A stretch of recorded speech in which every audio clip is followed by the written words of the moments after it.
I make still life paintings, I paint in oil.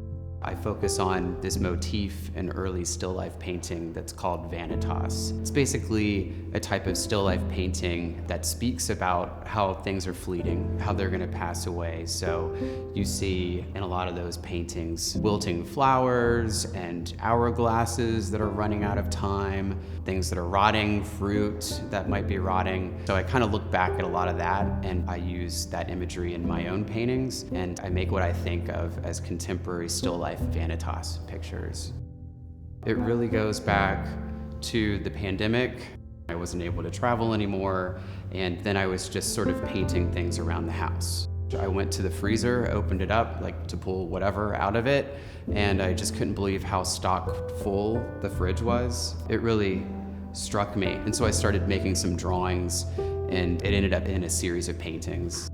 The series has kind of gone in two different ways. One direction is the early refrigerators that I was doing around the time of the pandemic. Those are all just candid. You know, they're kind of how I would discover them when I would open up the door, my fridge and friends' fridges. And then the other direction in the series is to kind of stage them.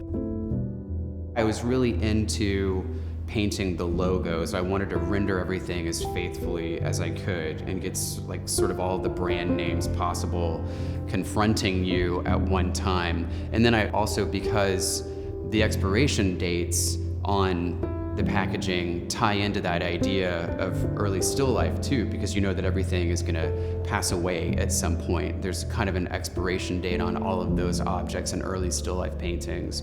And so I think it kind of underscores the idea of this fleetingness. So I really tried to kind of lean into that and render everything as detailed as I possibly could.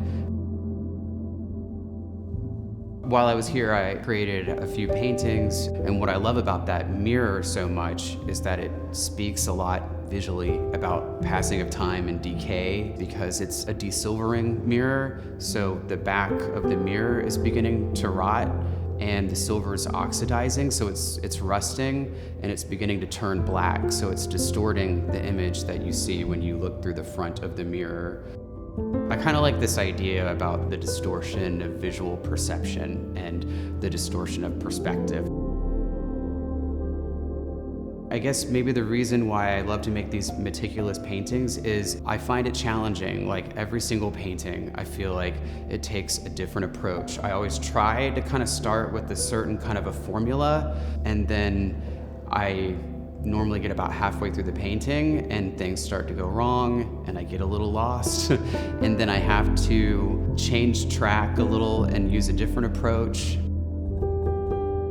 It's always challenging to find your way all the way to the finish of a painting. Somebody famously said, oil paint never behaves the same way twice. And so I find that that's really true. There's not ever like one specific way to finish a painting. There's no formula, and so that keeps me really interested in it.